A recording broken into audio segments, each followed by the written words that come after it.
खबरें तफसील से। कोरोना की दूसरी लहर से हमारी लड़ाई जारी है। मुल्क बहुत बड़े सानहे से गुजरा है। वजीर आजम नरेंद्र मोदी ने कौम से खिताब के दौरान ये बातें कहीं। इस दौरान उन्होंने कहा कि मुल्क के तमाम बाशिंदों को मुफ्त में वैक्सीन लगाई जाएगी। इसकी जिम्मेदारी मरकज की है। किसी भी रियासत को वैक्सीन पर अब खर्च नहीं करना होगा।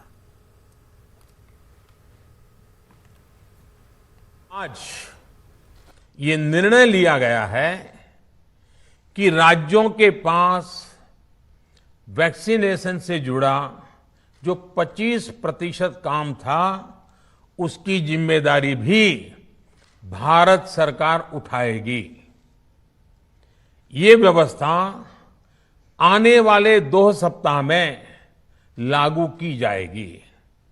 इन 2 सप्ताह में केंद्र और राज्य सरकारें मिलकर नई गाइडलाइंस के अनुसार आवश्यक तैयारी कर लेगी। संयोग है कि 2 सप्ताह बाद 21 जून को ही अंतर्राष्ट्रीय योग दिवस भी है।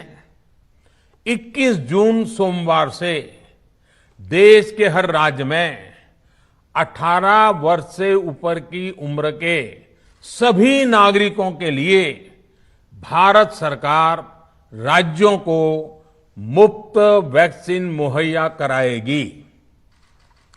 वैक्सीन निर्माताओं से कुल वैक्सीन उत्पादन का 75% हिस्सा भारत सरकार खुद ही खरीदकर राज्य सरकारों को मुफ्त देगी।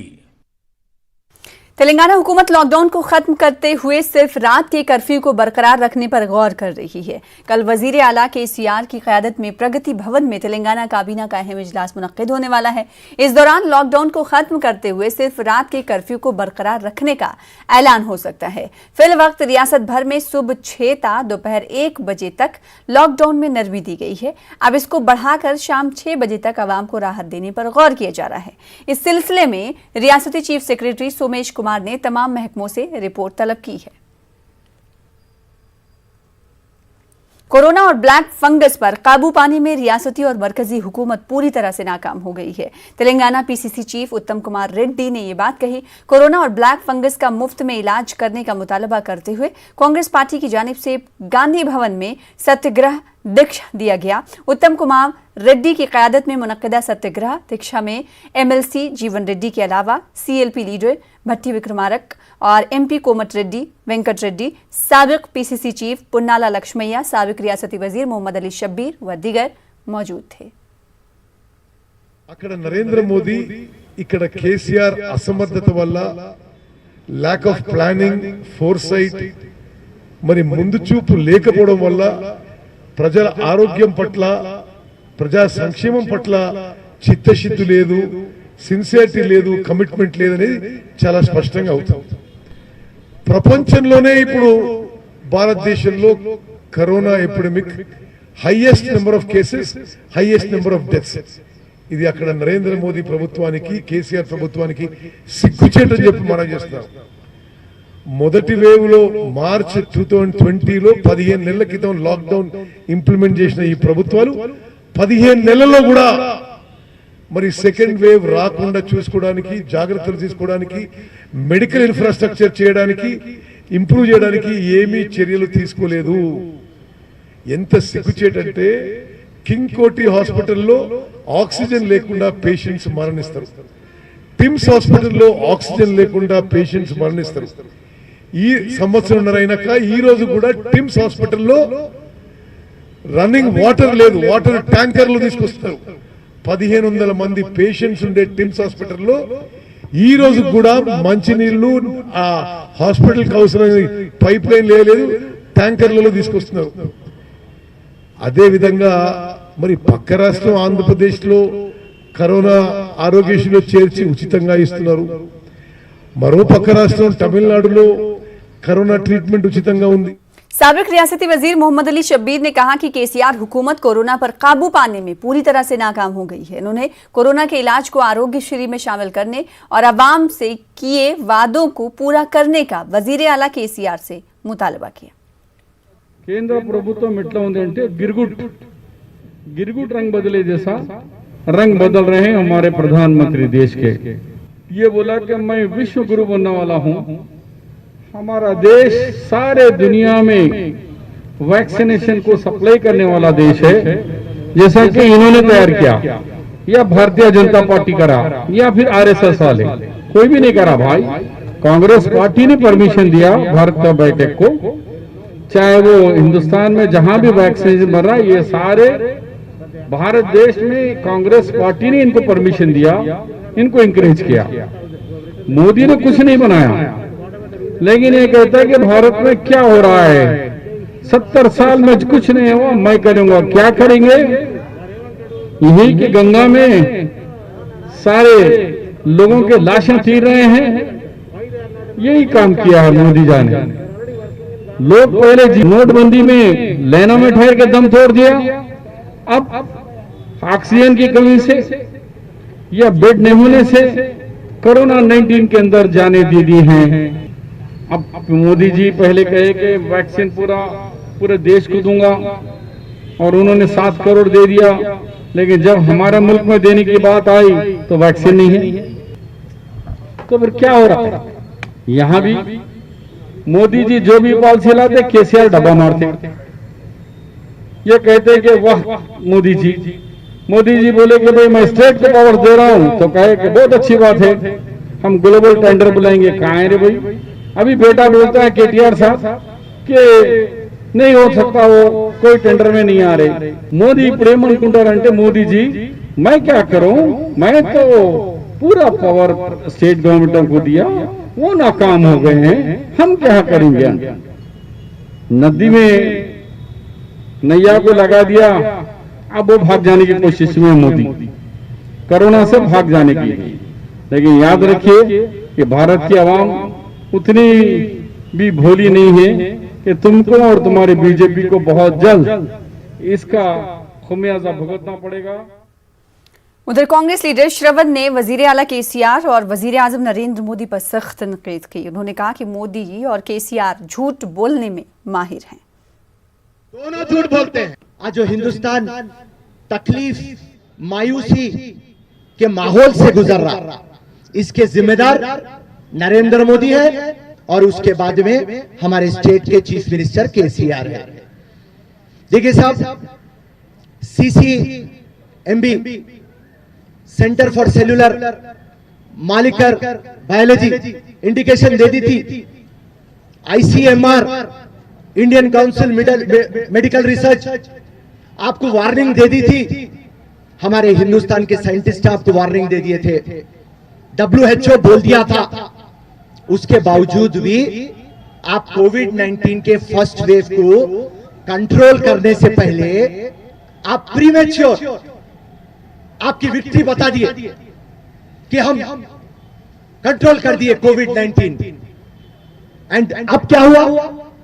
आप पूरा देख रहे हैं। आज KT रामाराव बोलते नरेंद्र मोदी की गलती है। हाउ साहब, नरेंद्र मोदी सो रहे थे, केसीआर तो पी रहा था। KTR क्या कर रहा था? दुबई में पार्टी कर रहा था। क्या कर रहा था? MRI नहीं है, CT स्कैनर नहीं है। अब खाली ब्लड को और यूरिन को अब डाल के ड्रामा करते, कब तक ये ड्रामा चलते रहेगा? तो कांग्रेस पार्टी और राहुल गांधी, सोनिया गांधी जी एक ही आवाज में बोल रही, आप जो आया आज सेकेंड वेव, इसके टोटल जिम्मेदार आप है। कोविड-19 की लड़ाई इंसानियत से है। जब इंसानियत से है तो हिंदुस्तान के इंसानों को बचाने के लिए आप पूरे पार्टियों को क्यों नहीं बुला रहे? आप पूरों को कोऑर्डिनेशन टीम क्यों नहीं बना रहे? आप पूरों का राय मशवरा क्यों नहीं ले रहे? उसके बाद में अगर से आप कंट्रोल नहीं कर पाए तो हम भी जिम्मेदार होते, मगर आप आपकी मोनोपोली चला रहे, आप आपका डिक्टेटरशिप चला रहे, आप आपका तानाशाही पड़ा चला रहे, आप आपकी मोहताबरी कर रहे और हिंदुस्तान को खत्म कर दिया। पहली टाइम हिंदुस्तान की पूरी छवि दुनिया में गिर गई। आज जो हम मोहताबरी से बोलते थे आत्मनिर्भर है, आज हम भिखारियां बन गए।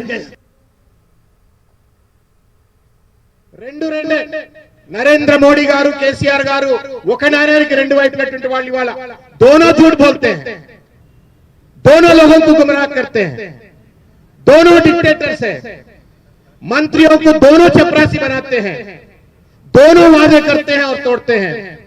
दोनों रोते भी हैं बार बार, क्यों रोते पता नहीं है। दोनों पूंजीपतियों के साथ रहते हैं, दोनों भी कैपिटलिस्ट को मदद करते हैं। तेलंगाना में कोरोना वायरस की वबा काबू में नजर आ रही है। पिछले 24 घंटों के दौरान रियासत भर में 97,751 अफराद का कोरोना टेस्ट किया गया, जिसमें से 1,436 अफराद कोरोना से मुतासिर पाए गए। जीएचएमसी के हुदूद में सबसे ज्यादा 184 केस दर्ज हुए हैं, जबकि खम्मम में 148, जिला नलगुंडा में 118 केस दर्ज हुए हैं। जिला कामारेड्डी में एक भी केस दर्ज नहीं हुआ। कल एक ही दिन में कोरोना से 14 अमवात की कुल मौत हुई है। उधर तेलंगाना में बहुत जल्द एक नई सियासी पार्टी का कयाम अमल में आने वाला है। अंजानी वाईएस राजशेखर रेड्डी की बेटी वाईएस शर्मिला ने वाईएसआर तेलंगाना पार्टी के नाम से नई सियासी पार्टी कायम करने का ऐलान किया है। 8 जुलाई को बाज़ाब्ता तौर पर इस पार्टी का कयाम अमल में आएगा। इलेक्शन कमीशन ने पार्टी के नाम को मंजूरी दे दी है। पार्टी का निशान टेबल फैन होगा, इसकी मंजूरी बाकी है। 8 जुलाई को अंजहानी वजीर आला वाईएस राजशेखर रेड्डी की बरसी है। इसी दिन नई पार्टी का सरकारी तौर पर ऐलान होगा। पेट्रोल और डीजल की कीमतों में आज फिर इजाफा हुआ। आज पेट्रोल 28 पैसे और डीजल 27 पैसे फी लीटर महंगा हो गया है। इस इजाफे के बाद दिल्ली में पेट्रोल 95 रुपए 37 पैसे फी लीटर मिल रहा है। वहीं डीजल की कीमत 86 रुपए 28 पैसे फी लीटर हो गई है।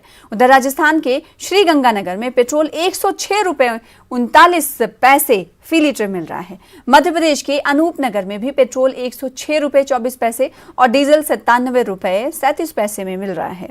हैदराबाद में फी लीटर पेट्रोल की कीमत 98 रुपए 78 पैसे हो गई है। बढ़ती महंगाई से लोगों में बेचैनी पाई जा रही है। महंगाई डबल होती जा रही है। सरकार को क्या मतलब है? सरकार को तो अपने पैसे से मतलब है।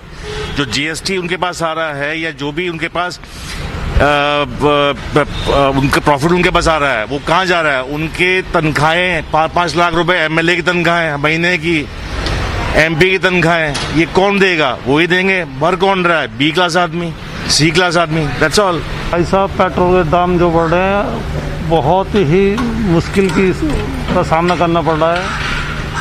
एक तो कारोबार नहीं, कुछ भी नहीं, और ऊपर से ये पेट्रोल की मार जीने नहीं दे रही है। और हमारा बिना पेट्रोल के काम चलता नहीं है। मजदूर आदमी है, क्या करेंगे? सरकार से ये चाहते कम से कम पेट्रोल के रेट तो नॉर्मल रखे, जिससे कि जीने में सुविधा मिले। गरीब आदमी कहाँ जाएगा? दिन पर दिन पेट्रोल के रेट बढ़ रहे हैं, हर चीज़ बढ़ रही है। उसी पेट्रोल के अब तो हर चीज़ का, खाने के तेल के भी रेट बढ़ गए इतने। सरसों का तेल 200। हाँ, अब गरीब आदमी कहाँ जाएगा? क्या कहेंगे सरकार को? सरकार को ये बोलेंगे कुछ सब्सिडी वगैरह दीजिए इस पे, हर चीज़ पे जहाँ दे रहे थे। अब इस सरकार ने तो सब कुछ काट ही दिया। सिलेंडर पे सब्सिडी मिलती थी, वो भी सब काट दिया। गरीब आदमी कहाँ जाएगा? जिसका पैसा है वो तो अपना खा पी रहा है। टैक्स दुनिया भर का गवर्नमेंट। और सबसे बड़ी बात यह है कि मिडिल क्लास पे बहुत ज़्यादा प्रभाव पड़ रहा है, क्योंकि सैलरियाँ आधी हो चुकी कोरोना टाइम पे। और सबसे बड़ी बात है कि मिडिल क्लास कहाँ जाएगा? ना वो भीख मांग सकता है, ना उसको कोई सब्सिडी मिल रही है।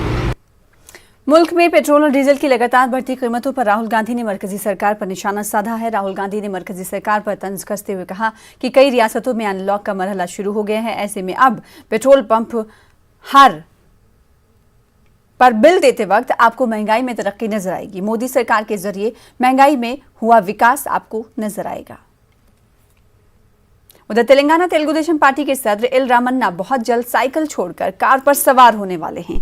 रियासती वजीर ई दियाकर राव ने उन्हें टीआरएस में शामिल होने का इशारा दिया है, मशवरा दिया है।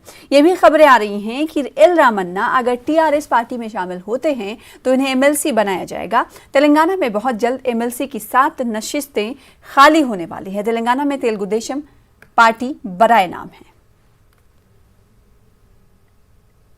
उधर मेरचल जिले के केसर पुलिस स्टेशन की नई इमारत का इफ्तिताह हुआ। रच्चाकुंडा पुलिस कमिश्नर महेश भागवत के हाथों नई इमारत का इफ्तिताह हुआ। इस मौके पर रच्चाकुंडा एडिशनल कमिश्नर सुधीर बाबू के अलावा मलकाजगिरी डीसीपी आर कृष्णा मूर्ति व दिगर भी मौजूद रहे। नई इमारत का इफ्तिताह के बाद पुलिस कमिश्नर महेश भागवत ने पुलिस स्टेशन के हुदूद में शजरकारी की।